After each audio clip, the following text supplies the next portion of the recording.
اس دوران جو وفود آئے ان سے جو ہماری بات چیت ہو رہی تھی انہوں نے تو اپنی بے بسی کا اظہار کیا، اور میرے خیال میں انہی بے بسی کی وجہ سے ہمیں 20 دن یہاں پر گزرے.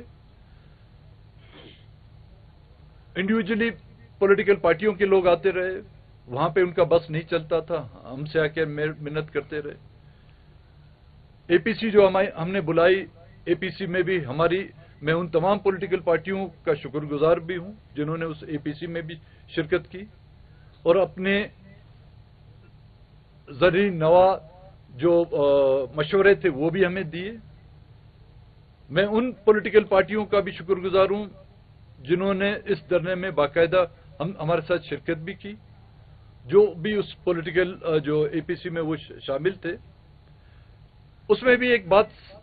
آپ نے غور کی ہوگی، کچھ پولیٹیکل پارٹیوں نے ہم سے ریکویسٹ کی کہ آپ یہ دھرنا ختم کریں،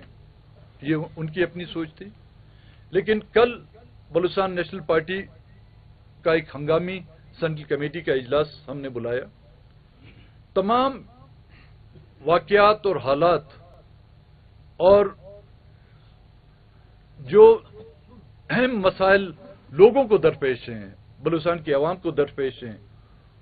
ان کو سامنے رکھتے ہوئے بلوچستان نیشنل پارٹی نے یہ فیصلہ کیا کہ ہمارا ایک احتجاج ہے جو لانگ مارچ کی شکل میں بھی تھا، جو دھرنے کی بھی شکل میں تھا، اور جس دھرنے کی شکل میں ہم نے اپنا لوہا منوانے کی کوشش کی. بدقسمتی سے اس طرف حکومت نام کی کوئی چیز نہیں. حکومت کرنے والے، حکومت چلانے والے فارم 47 کے آباء و اجداد، فارم 47 کے آباء و اجداد جنہوں نے یہ حکومتیں بنائی ہیں، کیٹیگورلی میں ان کا نام بھی لوں گا. کوئی امید کر ہی نہیں سکتے جو کسی اور کے کہنے پہ فیصلے کرتی ہو، جو کسی اور کے کہنے پہ ان کے کابینہ کے اجلاس کے فیصلے ہوتے ہوں، جو کسی اور پر اسمبلیوں کے اجلاس بلائے جاتے ہوں. تو ان تمام چیزوں کو مد نظر رکھتے ہوئے، لوگوں کی مشکلات کو اہمیت دیتے ہوئے، بلوچستان نیشنل پارٹی نے یہ فیصلہ کیا ہے کہ